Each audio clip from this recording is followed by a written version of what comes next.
Welcome to a Nature as Medicine series in which we explore and reflect on the healing aspect of nature. My name is Sylwia Kieszkowska. I'm a psychologist, psychotherapist, and the creator of the Naturally Balanced platform. Today, I have a pleasure to talk to Jouko Kivimetsä, who's one of the leading experts of Horta lifestyle and Cretan Diet, which is considered to be the healthiest on earth, totally based on old traditions. He has studied and taught these holistic principles now almost 30 years. Hello, Jouko. Great to see you. Hello. Good to meet you again. Yes, Jouko. Thank you for inviting me here. You're welcome. It's a pleasure. Jouko, could you explain just to start, so we get some people might not know, what is Horta? What does it mean? And what brought you to it? Like you say it in the Spanish way, it's Horta, but the Greek way of saying is Horta. Horta. With a name. And that's here. It's a name for lush, green, wild, edible plants. And it makes a distinction between the herbs, like for spice, medicine, tea use. So it's like salads and like real ingredients is in food, and they can be boiled to make big portions. So this is something I would like to teach as a term. Like we have many Greek words, like automatic is straight from Greek, and they are introduced very easily, and it's proceeding that people talk about Horta when they mean this precisely. And Horta as a lifestyle is another thing. Like it includes many things, and we will open it here. But what brought me to this Horta lifestyle is, like for many people, that when you start it, it's addictive, and then you just want to learn more. So that has been like a devotion for me, and then also a mission to teach this to people. And we have formed in Finland Villikasviyhdistys, which is an association for wild plants, and our aim is really to teach it to every Finnish person, from integrating it to the different levels of school and hobbies and activities. And already over 20% of the people do it. So starting from zero in the 90s, it's a good job done. Yeah, and how did it happen? How did it start? Did you have you met anyone? So it links to this Cretan Diet theme, which is also like a mission for me to teach people, and it's part of that. And I come into the circles of Cretan Diet first, and within there, these old ladies were teaching me how to pick Horta in Crete. So I got interested. Why don't they do this in Finland? And I found out that they used to do it, but they quit. And so it's like reintroducing people to this ancient habit. So it comes from here. And actually I was working with the first science park in Greece, and that's in Heraklion, where I'm right now on my Horta farm in Crete. And there I heard about this research made in France, in the research center there, like taking the Cretan diet to Lyon in the middle of France. So it's completely different conditions, and they realized that it's stopping heart attacks from killing people. Like if you get one, there were people who had already had one, and most of them died to their second one. But with the Cretan diet, that didn't happen. Like it was taking away this as a symptom of heart attack to die. So, and as my mother had a first heart attack and just died 92, so 94, this information was like wiping my table, and I just started doing that.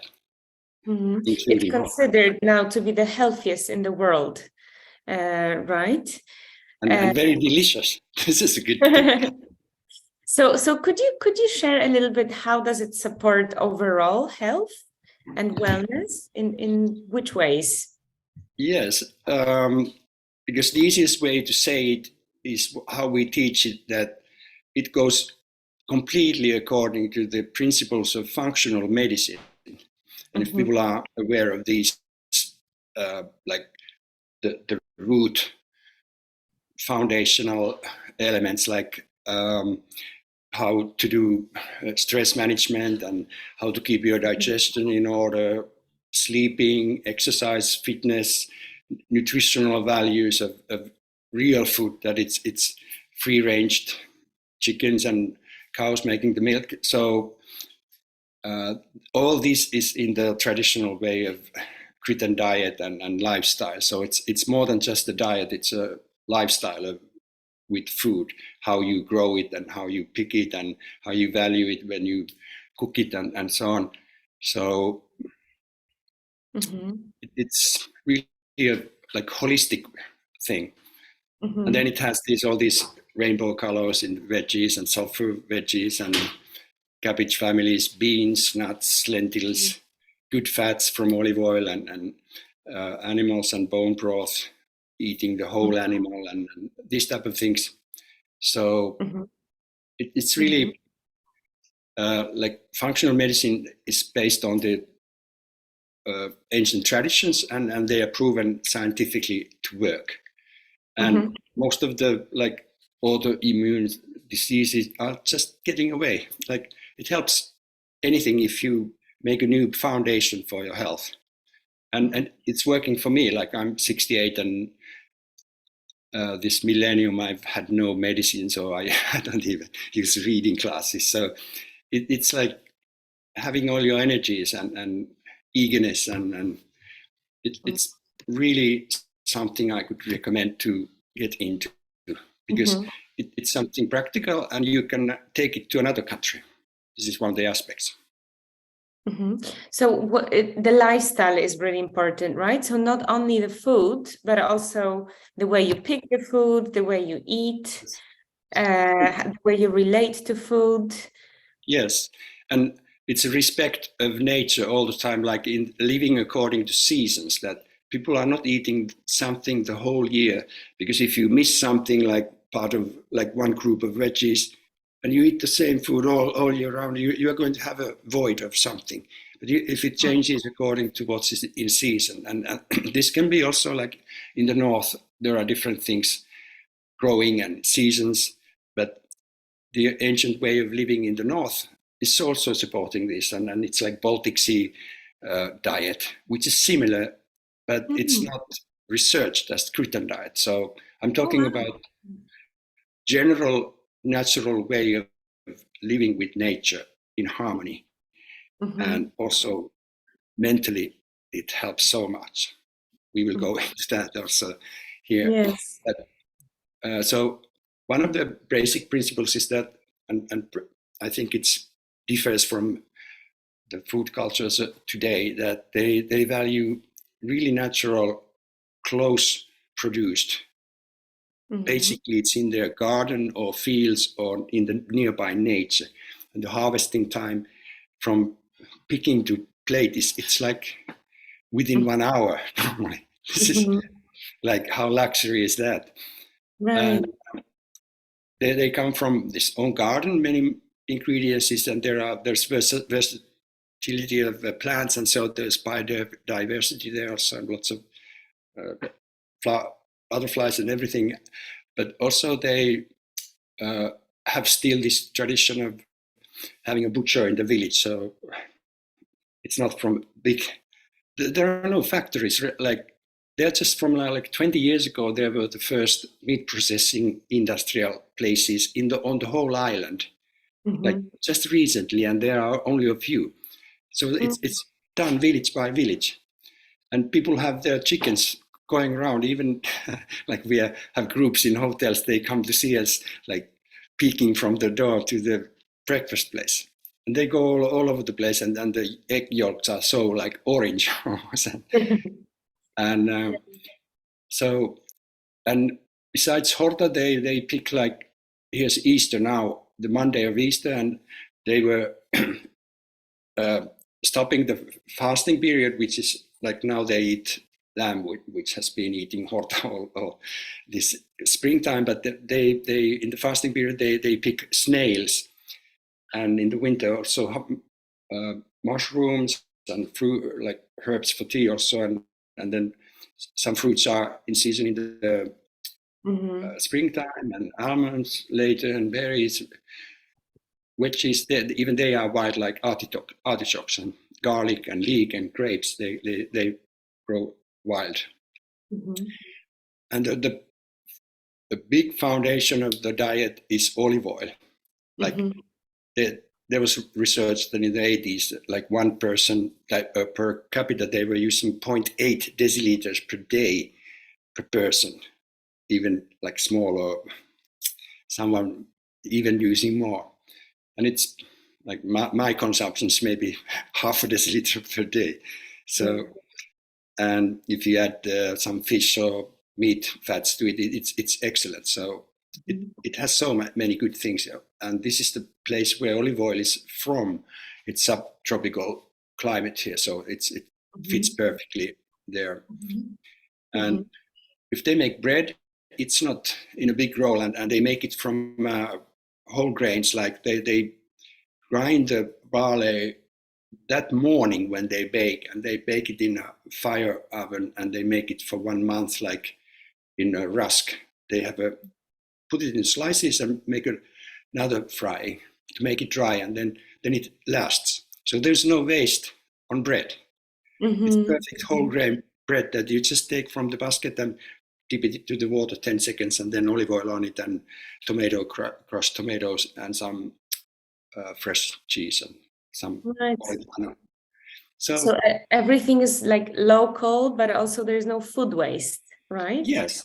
So it's recycled, and if there is food left, it's given to pigs, and then they eat the pigs later. So it's recycling all the time.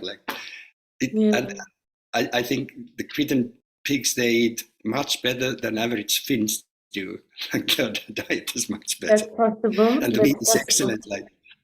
Yeah, for sure. Like and they eat the whole animal. They eat the whole animal. Like even like chicken legs or like this, which is in the functional medicine, that they have good substances for the joints and stuff, and they have abundance, but they are not wasting anything. So it's good principle, and this is how they see the world. I'm all the time talking about the traditional way of living. So even in Crete, there's lots of obesity, and people are eating like Western style and stuff, and they have taken, instead of the sheep milk, they used cow milk from the mainland or from continent. So they think that yellow cheese is no good. It has to be white cheese from the sheep milk, which is excellent here.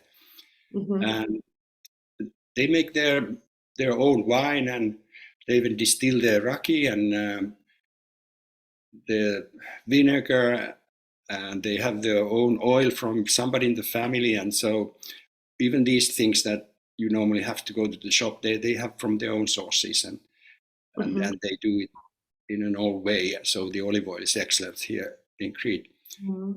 And there's an abundance here of vegetables from different groups, and the rainbow colors and everything. So it's and it's put, like, if you have a big meal per day, and especially in the weekend, and normally the grandmother is cooking it with granddaughters, like they are working, and the mother and father are always busy somewhere else. So there can be like 10 different sorts of foods there on the table in the middle, and people are taking from the middle of the table. So it's very individual. So it's not just like you get like a portion in a restaurant. Like, I think it's just like average optimum, but nobody is really happy with the plate that you get in front of you. You should have your hand picking from the table, and you can have long tables and you share it. So this is like part of the philosophy. Right. I'm thinking that it's very much a part of ecotherapy as well, right? Not only the element of spending time in nature and picking wild plants, which is helpful to connect with nature, but also the social element of it, right? Collecting plants and cooking can be done in groups. And it's a way of incorporating nature into indoors, right? Into kitchen. Yes, exactly. And it is very important, the eating together. Like we were having yesterday, the Sunday, which is the big day of the whole year, and people are gathering together and eating and it takes hours, and people respect this, that if you take your mobile phone, people are like, why do you do it? So it's so social. Like, and normal lunch, even in the weekday, can take 2 hours. Like it's minimum 1 hour. Like in Finland, in school, it's like nowadays 15 minutes to eat. Like tanking yourself, like put in a tank something energy, like on a petrol station. If I could change something, it would be this: to put more time into chewing your food, because you have more saliva, which is making the taste more deep, and then it's better for your gut system. And the digestion changes completely, right? Yes, and like you know that the serotonin is produced in the gut system and not in the brain, so you should take care of the gut, like as a really a foundation, because this health in all aspects, especially mental health, comes from this having time, mindfulness, eating together, and then after that they have a rest. Like it's still here customary to have siesta after the long lunch, which is starting around 2 o'clock, not 12 like in my country. Like it's from 2 to 3:30. They have this enormous lunch, even work days, and then siesta. And between 4 and 5, it's customary not to call anybody because they are having siesta. Like the rest of the day, like even if it's not hot season, when it's also sensible to be away from the fields also, or doing something too quickly. So they come back to work from 6 to 9, and then they eat from 9 after the sun has set, and then they go to sleep after their dinner. And I have taken this habit of, and then in the morning they don't eat a huge breakfast, more like a brunch around 10 o'clock, and then it leads to eating the big lunch on 2 o'clock. So that could be the biggest meal. And this is different, and somebody might say that that's all wrong, that it's not healthy, but it works. Like there used to be in the 80s, they were in this figures of the 7-country study, which has led to different interpretations. But anyway, this statistics that out of 100,000 people, only 7 got a heart attack-based death. And in Finland, the same figure was 300. So there was a difference like 50 times more in Finland. And then it started to reduce when they took these Mediterranean diet principles, but they took them from Italy, where there was like over 100 people in the same statistics, where like in Japan 50, but in Crete 7, like 500,000 people, and it was like 30 people on the whole island dying of heart diseases or strokes. So I was interviewing people, and most of them didn't know anybody in their family or friends to have a heart attack. Like, wow. How amazing is that? Yeah, it's so different, really so different. It has changed. I'm sorry to say that it has now changed, because they have civilized and taken these Western country ideals, and it shows in all statistics. Yeah, this is what I'm thinking about, because it's easy to follow the rhythm of nature, right? To live this way when you're in the countryside. Yes. Right. And then, but in city, you should just like have a programming that I will still do it even I'm in the city. Go to the marketplace, like most cities have marketplaces, like farmers market. There you find what's in season. and as you teach, you can bring plants even on your windowsill and grow things. Like now it's a season in Finland, the snow is melting, and then the leaves comes to birch and like bilberry, the blackberry. So if you get these branches on the table and put them in the vase, they start to produce these leaves that you can eat. Mm. salad coming to you to pick Right. inside your office even.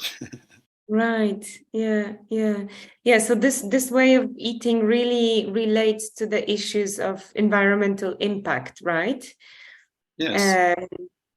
And sustainability. So you can focus on choosing the local products, going to the right places, and buy seasonal things.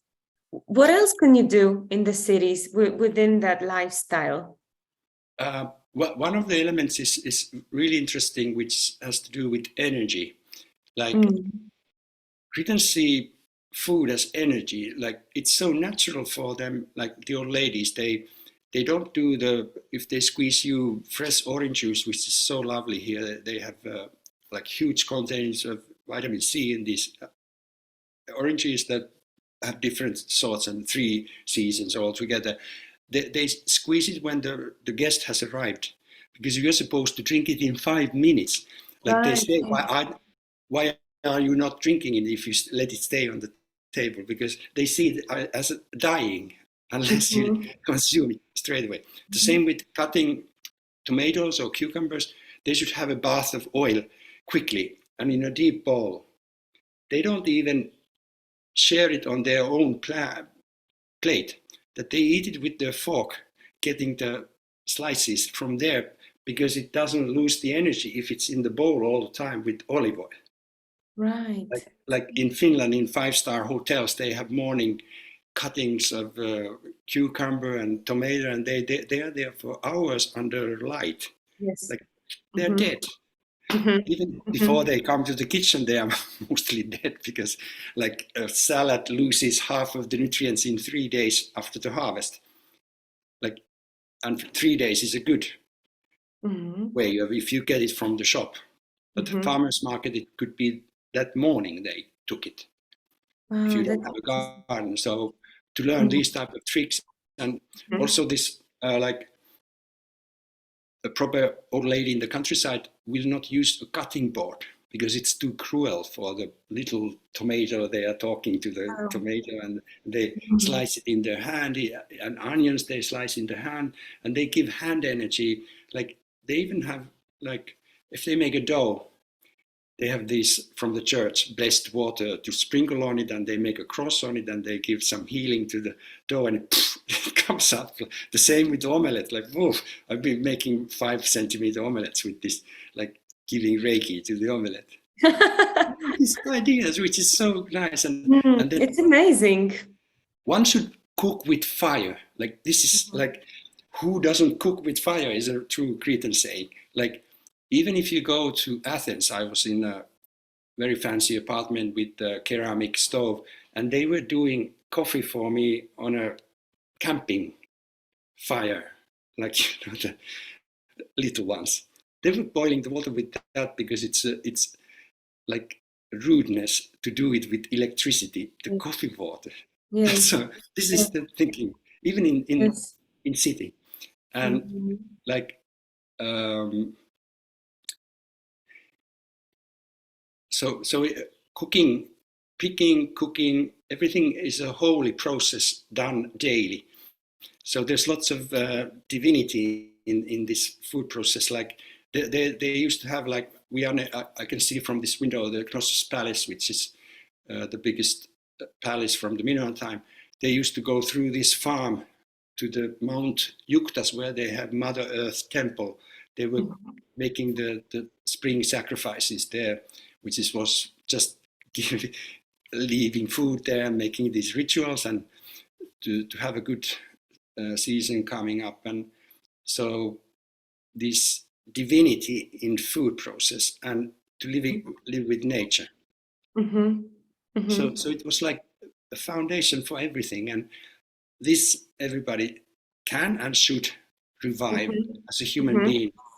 And also to use this combined harvester, like this is not a killing device or fighting device or hunting device. This is for picking. Like we have been creating this excellent picking device. So use it. Yeah, so it really starts with a different way of understanding food, right? Different way of looking at food. as something as a living. world of food. Yeah, as something that is alive, right? That is a part of nature as much as we are, really. Yeah, and nature is your not just friend but mother, who's nurturing us, and even Demeteria here, Mother Earth fruits means lentils and beans and these type of things. This is a base. I didn't mention it yet, but and they have lots of like these giant beans that which is this gigantes food. It has like 7% proteins, and it's like soya. So they don't use soya here. But like you go to a traditional shop, there's like at least 20 bags open for put in your own bag to weigh all these lentils and beans and stuff.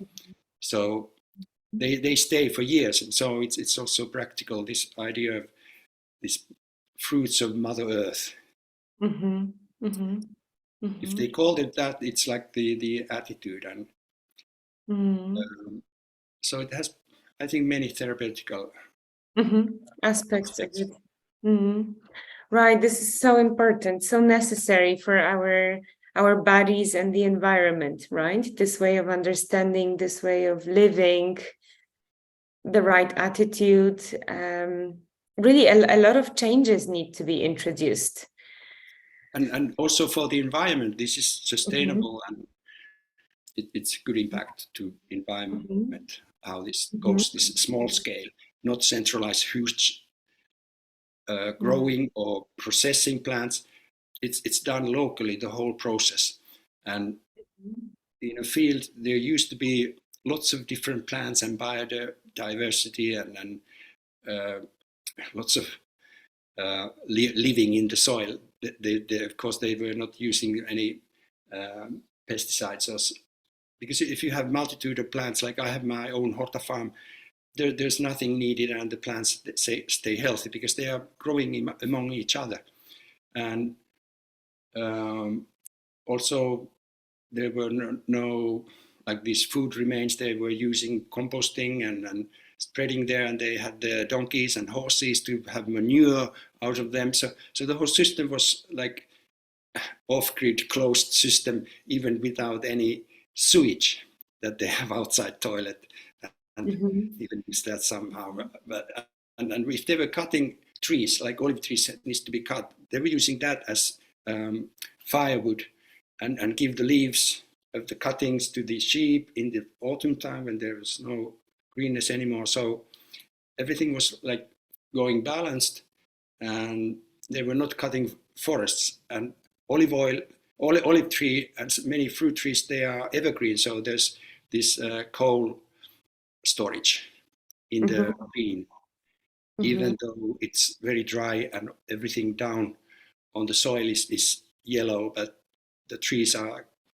green, and there are even like coniferous, like spruce type of trees here.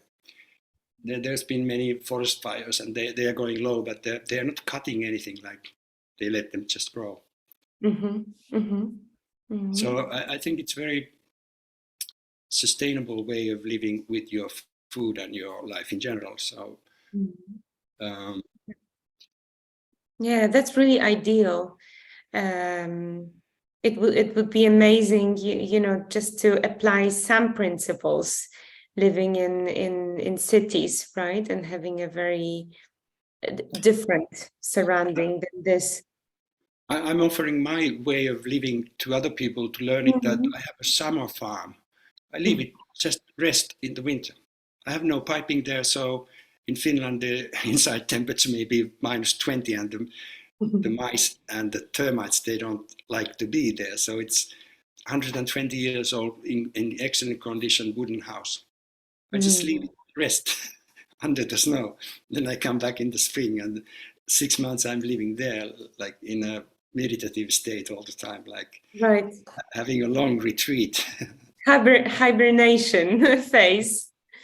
Yes, and then in the winter I come to Spain or Crete, and it's people here. So I go where the Horta grows in Europe.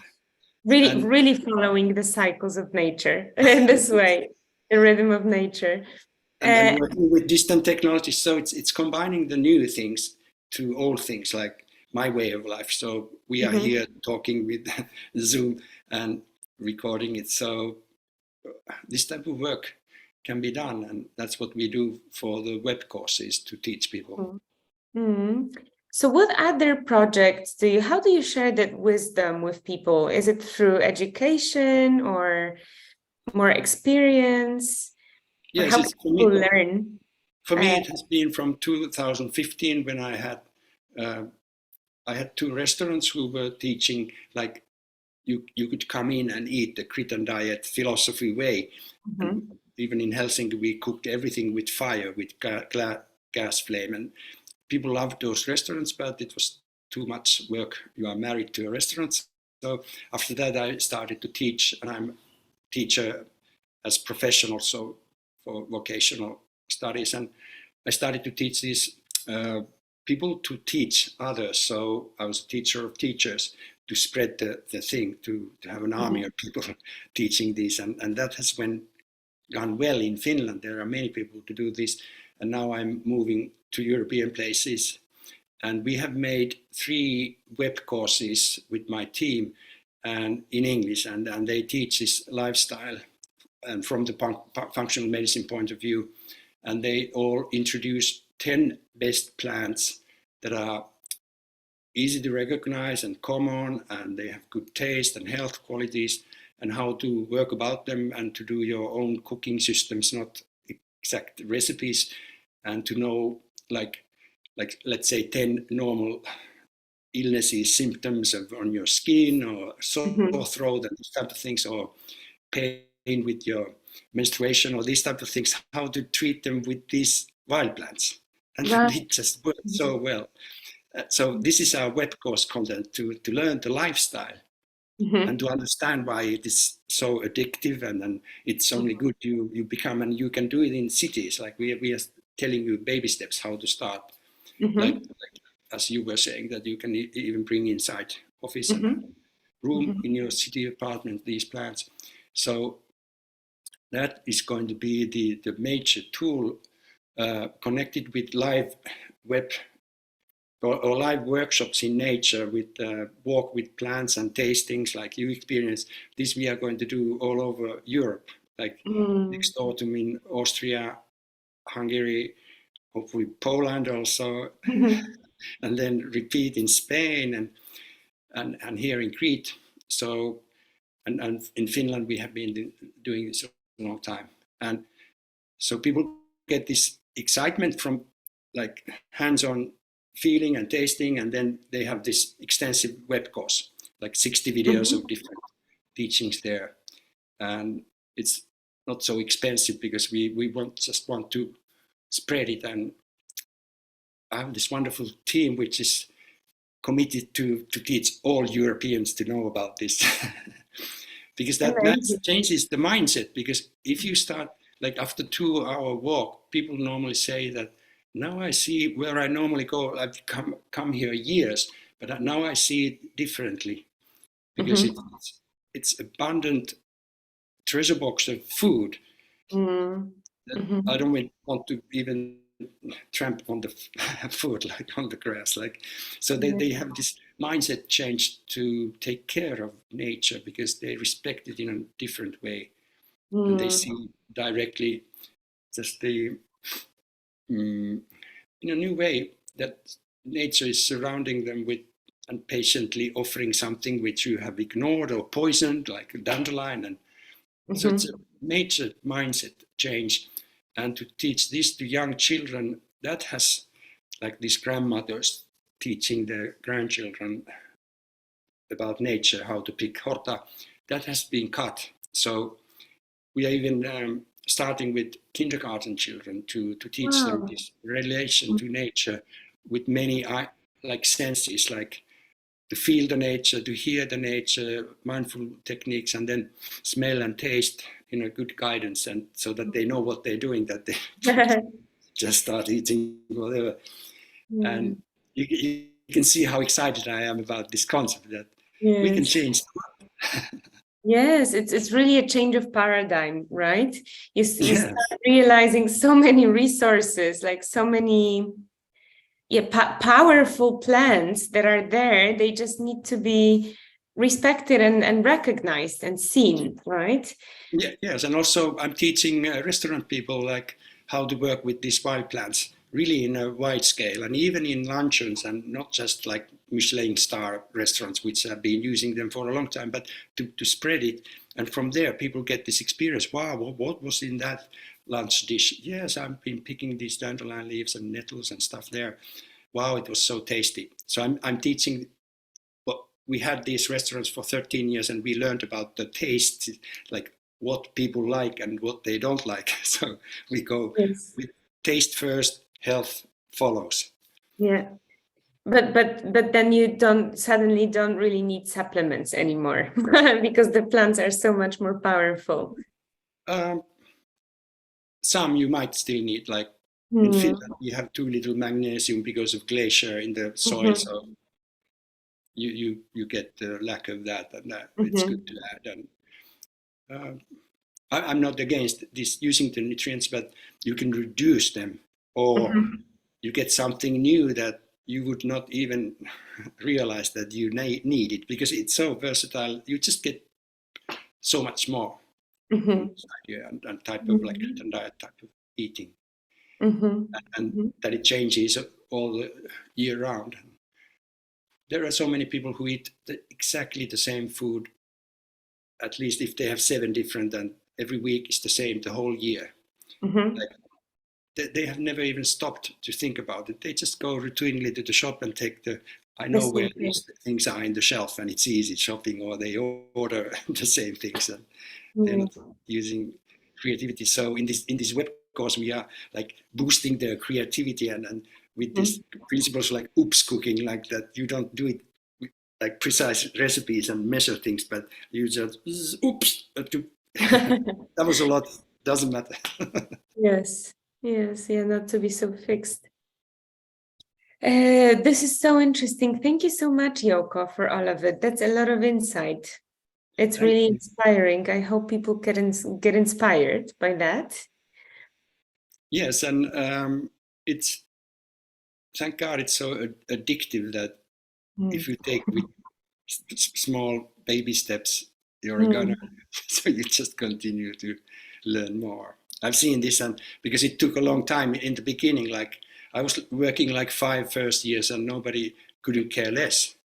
And my son told me that, Dad, you have many good ideas, but this Horta thing is such a good thing. Don't leave it. Because I was just about to give it up because nobody was interested. But then it started to boom with superfood trends and stuff. And so it's really exploding everywhere now. And we can just be grateful for that. Exactly. Yeah. Thank you for doing that. Changing the perspectives. And which you do too. Thank you. So yeah, looking forward to talking to you soon on another occasion. And for the moment, thanks a lot for everything. Okay. Bye-bye. Thanks. Bye.